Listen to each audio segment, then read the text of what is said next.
안녕하세요. 행복샷입니다. 오늘도 시장을 정리하면서 하루를 마무리하는 시간을 가져볼 겁니다. 주말 사이에 이건희 회장님이 돌아가셨습니다. 아마 제 또래의 저와 동시대를 사셨던 분들께서는 이건희 회장님이 처음으로 회장으로 취임할 때 그리고 마지막으로 돌아가실 때까지 그 생애 전 모습을 다 지켜보지 않았을까 싶습니다. 물론 선대 이병철 회장님도 지켜본 분들 많으시죠. 또 그리고 현대그룹의 정주영 회장님, 또 그리고 대우그룹의 김우중 회장님, 또 그리고 LG그룹의 구본무 회장님, 이런 분들 다 한 분 한 분 보내고 있습니다. 저런 분들께서 정말로 우리 한국이 가난할 때 아무것도 없었던 시절부터 맨 땅에 헤딩해서 하나하나 만들어 가지고 어느 날 이렇게 나 잘 사는 대한민국을 만드는데 큰 힘이 되었던 분이 아닐까 싶어요. 물론 이분들 뿐만이 아니라 지금 현재 은퇴하고 계시는 베이비붐 세대 분들께서도 다 주인공들이죠. 그분들의 피땀이 없었다면은 어떻게 우리나라가 이만큼 올랐었겠어요. 예전에 박정희 대통령께서 독일에 그 돈을 빌려올 때만 하더라도 정말 우리나라 비행기도 없어가지고 다른 나라 비행기 어디 타고 안 갔습니까? 돈 빌리려고, 그리고 돈 빌리려고 울었다고 하는 일화도 있더라고요. 그것도 담보비 빌려줍니까? 그래서 우리나라 간호사 분들께서 독일에 가서 일하시면서 그분들의 노동력을 담보로 잡고, 또 청년들, 젊은 분들께서 독일에 가서 광부로 일하시는 그 노동력을 담보로 잡아서 그 참 눈물겨운 돈을 가지고서 한국 들고 와서 이만큼 우리나라 경제를 발전시켜 나간 겁니다. 또 그리고 이분들께서 앞에서 끌고 땡겨 갔기 때문에 또 여기까지 올라온 게 되겠죠. 그런 분들이 한 분 한 분 이래 떠나시는 모습을 뵈니까 참 섭섭한 마음 이루 금할 수가 없습니다. 아무쪼록 이 경영권의 바톤을 물려받는 분이시나 아니면 그 회사의 직원분들께서도 그분들이 일어난 업적을 잘 개선 발전시켜 가지고 우리나라 번영에 힘이 될 수 있었으면 좋겠습니다. 삼성그룹에서 내놓은 자료를 보니까 이건희 회장님이 처음 이렇게 취임을 하실 때 매출이 삼성그룹 매출이 10조 정도 됐다고 합니다. 그런데 2018년 기준으로 387조라고 하니까 엄청나죠. 우리나라 1년 예산이 좀 늘어서 500조 원입니다. 387조 원이면 거의 나라를 미개 살린다라고 봐도 되겠죠. 특히나 이 삼성그룹이 이렇게 벌어놓은 돈들은 해외에서 달러를 많이 가지고 오잖아요. 또 우리나라 같은 경우는 자원이 없다 아닙니까? 전부 다 달러를 가지고 이렇게 지불해서 사가지고 와야 되는데 거기서 삼성그룹이 들고 들어오는 달러는 우리나라에 얼마나 큰 힘이 되겠습니까? 달러로 물건을 사와서 가공을 해서 다시 달러로 파니까 삼성그룹에서 달러를 가지고 오니까 이제 다른 경제도 연달아 순환되는 또 그런 구조로도 갈 수가 있는 겁니다. 아무쪼록 앞서 말씀드린 것처럼 우리 후손들도 그 선대들이 일어나는 그 업적처럼 우리나라를 정말로 한 단계 더 업그레이드 시키고 더 잘 사는 나라로 만드는데 다 힘을 모았으면 좋겠습니다. 자, 사람이 돌아가셨다는데 주식시장이 되다 보니까 또 돈 이야기를 해야 됩니다. 오늘 삼성그룹 관련주 중에서 삼성물산 주가가 가장 많이 올랐습니다. 13.46% 올랐는데 이 삼성물산 주식이 가장 많이 오른 것은 바로 이재용 부회장님이죠. 지분이 가장 많아서 그렇습니다. 상속세 관련해서 한 11조 정도 된다고 하는데 그 돈을 납부를 하려고 하면은 주식도 좀 팔아야 되겠지만은 지금 현재 지배구조가 어느 정도 돼 있기 때문에 아마 삼성물산에서 배당을 많이 하지 않을까, 이렇게 사람들이 뇌피셜을 돌려가지고 이 주식이 이렇게 많이 올랐다고 합니다. 자, 어떻게 아직까지 삼성그룹의 지배구조가 이번에 보험법도 개정이 되고 하면 또 어떻게 될지 잘 모릅니다. 지켜봐야 될 내용들이 있기 때문에 그냥 섣불리 이렇게 된다고 해서 테마성으로 단기적으로 접근하는 것보다는 그냥 이런 일이 있는갑다 하고 투자는 항상 정석대로 진행하시는 것이 좋겠습니다. 오늘 시장 수급을 살펴보게 되면은 운송장비, 이렇게 서비스업, 전기전자 이런 업종으로 돈이 들어왔습니다. 특히 운송장비 쪽으로 돈이 가장 많이 들어왔어요. 그래도 이 세력들이 공통적으로 매수한 종목들이 좀 있었기 때문에 살펴보니까 오늘 시장에서 큰돈 굴리는 세력들은 이렇게 15개 정도 종목을 매수했습니다. 요거는 세력들이 오늘 동시에 매수하는 그런 종목들입니다.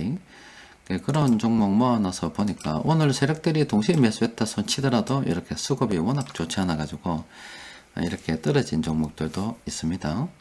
일단 한번 보면은 지금 삼성 SDS 이것도 조금 올랐어요. 물론 이 종목 같은 경우도 장기적으로는 상당히 괜찮은 상태이죠. 최근 한 달 동안 수급이 얼마나 좋습니까? 특히 최근 일주는 뭐 오늘 많이 들어왔죠. 수급이 상당히 좋습니다. 이 종목은 장기적으로도 조금 긍정적으로 검토해 볼 필요는 있겠습니다. 현대미포조선은 진짜 오래 봐야 돼요. 지금은 조금 접근하기 좀 그렇습니다. 자, 현대모비스 같은 경우는 얼마 전에 현대그룹 관련해서 정리를 해드렸죠. 현대그룹이 기아차로 시작해서 기아차로 끝나는 거 한 3개 정도 순환고리가 있고, 현대차로 시작해서 현대차로 끝나는 한 2개 정도 순환고리가 있는데, 그 어느 경우에도 항상 이렇게 현대모비스는 한 중간에 있더라 요거와, 또 그리고 현대차로부터 시작하는 이 중간에 어딘가에 바로 현대글로비스가 있다. 그래서 요거는 현대글로비스는 정의선 회장님의 지분이 가장 많고, 이 현대모비스는 다 연결이 되어 있기 때문에 어쨌든 요거 2개 이용하지 않겠나 이런 이야기를 해드린 적이 있습니다. 그래서 현대모비스하고 현대글로비스는 뭐 긍정적으로 봐야 되겠죠. 물론 이 테마적으로 보는 게 아니라요. 이 현대모비스라는 기업은 기업 자체도 괜찮은 기업입니다. 자, 현대차 같은 경우도 지금 다시 최근에 올라가고 있습니다. 지금 오늘 매수하기 정말로 좋은 시점이죠. 들고 계신 분들도 그렇고 매수하기 좋은 시점입니다. 그런데 최근 인터넷에 보면은 현대차 품질 논란이 엄청나게 많은 것 같습니다. 품질 논란을 가만히 보니까 차를 설계가 잘못된 부분도 있다고 주장하시는 것 같고, 또 그리고 인터넷 뭐 유튜브 동영상 같은 거 보니까 공장에서 일하시는 분들이 뭐 와이파이 틀어놓고 음악 들으면서 일하고 계시더라고요. 그리고 차 뭐 단차 맞지 않는 건 발로 쭉 차버리더라고. 이야, 네, 깜짝 놀랐습니다. 그래서 설계 불량도 있고 이 조립 불량 문제도 있는 것 같은데, 설계 불량이든 조립 불량이든 정신 좀 차려야 될 것 같습니다. 월급도 많은 회사 아닙니까? 다른 회사에 비해서 참 부러움을 받고 있는 회사에 다니는데, 일을 갖다가 그딴 식으로 하면은 사람들이 좋아할 수가 없죠. 제대로 된 이 차를 만들기 위해서는 경영자도 열심히 노력해야 되겠지만은 그 직원들도 합심을 해야 되는데, 경영자와 직원이 따로따로 이렇게 논다면 현대차 가망이 없지 않을까 싶습니다. 아무쪼록 각성이 좀 필요할 것 같아요. 그게 안 되면 다 시간 되면 다 내보내고 로봇으로 뽑아야죠. 로봇으로 대체를 해버리고 내보내버려야죠. 근데 차 만들면서 사람들이 뭐 일하는데 뭐 발가죽 차버리고 또 현대차 일이 보니까 뭐 기람 이야기에서 회사를 이야기하면 중간에 또 뺑뺑이 엄청 돌리는가 봐요. 소비자가 뭐 곤욕하게 만드는 게 있는가 본데, 현대그룹 자체에서도 그런 부분은 좀 시장되지 않겠나 싶습니다. 3류밖에 안 되죠. 그렇게 되면은 일단 현대차 같은 경우는 뭐 늘 저는 장기적으로 긍정적으로 봅니다. 그런데 현재 뭐 지금 이 시점에서 들어가기는 좀 그렇고요. 기존에 들고 계시다면 추가 매수 정도는 괜찮을 것 같습니다. 아무쪼록 뭐 회사 경영진이나 노조나 정신 좀 차렸으면 좋겠습니다. 자, 한국조선해양은 좀 한참 가야 되겠죠. 자, 대한항공 같은 경우는 긍정적으로 봐도 된다라고 말씀드렸다니까. 수급 있죠. 진짜 끝내줍니다, 이거. 돈이 이만큼이나 지금 빨간색 칠하고 들어오는 게 눈에 띄는데도 대한항공을 아직 물려하고 있다 그러면은 이거 뭐 주식 투자 어떻게 하는지 모르겠습니다.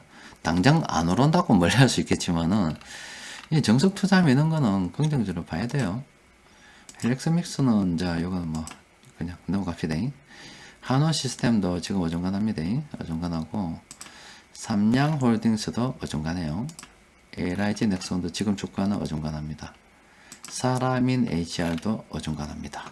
고롱인더는 자, 요것도 좀 어중간해요. 아직 한전기술도 어중간합니다. 아직은 어중간하고, 요거는 좀 접근하기 좀 그러네요. 자, 이것도 좀 그렇습니다. 자, 시장 수급이 몇 종목 빼고는 다 좀 고만고만합니다. 지금 대주주 관련해서 좀 기준도 있고 끝까지 고집 피우시는 것들 예전에 박근혜 정부 때 한 거라서 3억 이미 시행령까지 다 만들어진 상태에서 뭐 가족 합산해서 개인 인별로 정도는 해도 뭐 3억 기준은 안 바꾸겠다 이렇게 주장하시는 것 같더라고요. 또 그리고 뭐 국회에서 그럼 공은 넘어갔다 하고 국회에서 그걸 10억으로 바꿀런지 어떻게 될런지는 모르겠습니다만은 일단 대주주 기준이 어떻게 되는 것에 따라서 시장에 물량이 나오는 것은 뭐 정해져 있습니다. 또 그리고 시장이 좀 불안하긴 하죠. 아직 미국 대선 이제 다음 주입니다. 또 그리고 코로나 바이러스 계속 확산되는 거. 시장이 좀 불안하기 때문에 우리가 지금 현 시점에서 적극적으로 막 이렇게 투자할 필요는 전혀 없습니다. 그냥 어중중하게 그냥 바라만 보면 되고, 그냥 현금 좀 여유가 있다 그러면 여러 종목 중에서 괜찮은 종목들 좀 있잖아요. 오늘도 나왔잖아요. 그런 거 장기적인 관점에서 씨 뿌리면서 가면 안 되겠나 싶습니다. 뭐 주식 투자를 갖다가 하루 이틀 만에 이렇게 승부 보려고 하는 게 아닙니다. 그냥 이건 말 그대로 이건 투자이기 때문에 그냥 투자 이퀄 돈 더하기 시간입니다. 우리가 돈을 투입했다 그러면 시간이 있어야 되고, 시간이 아무리 많아도 돈이 없으면 안 되고, 돈과 시간이 동시에 붙어 있어야 되는 게 바로 이 투자라고 하는 겁니다. 지금 저 이건희 회장님 앞서 잠시 말씀드렸는데 뭐 이분 재산이 뭐 18조는 넘는 부자라고 합니다. 근데 사실은 저기 박정희 대통령이 이 주식시장을 이렇게 만들 때 만든 목적이 니 혼자 헤쳐먹지 말고 주식회사 만들어서 부를 나눠줘라고 했습니다. 정지용 회장님이 투덜투덜 그랬다니 일화도 있다 아닙니까? 우리는 뭐 주식회사 만들 필요가 없는데 그 자사전에 보면 그런 내용이 있더라고요. 만들 필요가 없는데 시키니까 뭐 어쩔 수 없이 만들었다고. 그럼 뭐냐? 그냥 삼성전자 주식이 시중에 풀린다 아닙니까? 그걸 갖다가 일반인들 누구나 다 살 수 있었잖아요. 그걸 그냥 계속 들고 있으면 이건희 회장님과 똑같이 이렇게, 물론 그 정도는 사이즈가 돈이 안 되기 때문에 안 되더라도 상당한 부를 이룰 수가 있죠. 그러니까 이 주식 시장은 누군가가 원래 만든 목적은 그래요.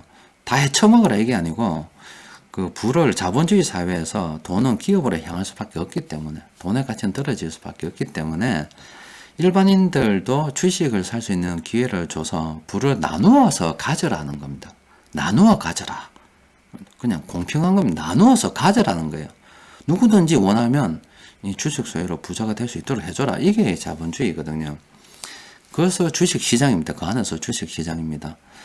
그런데 이제 이분하고 우리하고 이제 차이점은 좋으나 싫으나 경영권 유지하려고 그러면 오래 주식을 들고 계셨던 거고, 우리는 뭐 들고 있다가도 집에 급한 일 있으면 또 주식 팔아서 써야 되고 이렇게 하다 보니까 오래 보유하지 못하니까 그래 된 건데, 물론 뭐 주식 장기 투자해도 소용없다 뭐 이런 소리도 있지만은 오히려 이 사람들보다 훨씬 더 유리합니다. 만약에 삼성전자가 잘 됐기에 망정이지 망했다 그러면은, 그래서 이분은 거지 됐을 겁니다. 그러니까 우리는 이분보다 훨씬 더 유리한 게, 이분은 그냥 이 기업에 올인해야 되는 거지만 우리는 여러 기업에 쭉 분산 투자해서 그 기업의 오너는 진짜 그 기업이 망하면 끝나는 거예요. 대우그룹 엎어졌죠? STX도 안 그렇습니까? 엎어졌죠? 엎어지는 건데, 우리는 한 10개 있으면 한두 개, 아니면 더 많이 보유하고 있으면 그거 그냥 포기해버리면 다른 건 또 올라가거든요. 훨씬 더 유리합니다. 저기 높은 분들께서 이 주식시장을 우리 한국에 만든 거, 또 이 주식시장의 의미는 뭐 자본시장에서 돈을 끌어모아서 기업이 더 크게 한다는 뭐 그런 것 의미도 있지만, 부의 분배 측면에서 보면은 일반 국민들이 부를 나누어 가질 수 있는 그런 또 하나의 제도적인 장치가 됩니다. 그런 제도적인 장치를 이용해야죠. 그런 거 이용하지 않고 아무것도 없는 상태에서 나는 왜 열심히 일했는데 가난하노? 이렇게 이야기하면 그거는 이거 몰랐단 거죠. 그러니까 이런 건 되죠. 야, 너거는 주식 사지 마라고 법으로 정했어요. 그래 놓고 그 사람이 가난해졌습니다. 그러면 그거는 난리 나야 돼요. 차별을 하는 거니까. 근데 우리 대한민국 어디 법에도 일반 개인 주주들이 주식을 사지 마라는 법은 절대 없습니다. 심지어 갓난 애기에게도, 이제 막 태어난 애기에게도 주식을 정리해서 줄 수 있도록 된 게 우리나라입니다. 다 주식을 누구나 다 살 수 있다는 거예요. 이런 상태에서는 주식 투자해서 부자 됐다 그러면 그거 불만 가지면 안 되죠. 왜냐면 부동산 또 가질 수도 있어요. 워낙 덩치가 크다 아닙니까? 사고 싶은데 이 정부에서 대출을 안 해줘서 못 샀다. 그래서 난 부자가 못 됐다. 이렇게 뭐 여러 가지 한 것도 할 수 있습니다. 그럼 주식은 그렇지 않아요. 그냥 심지어 우리 애들도 추석 때 받는 용돈, 설에 받는 용돈 그런 거 모아서 주식을 산다니까요. 그러니까 누구든지 소액으로 접근해서 자기 가진 만큼 접근할 수 있도록 만들어놓은 게 이 주식 시장이기 때문에 아무쪼록 오래 보유하시고 또 투자에 대한 습관을 잘 들이셔가지고 모두 다 부자 되시기 바랍니다. 자, 이상입니다.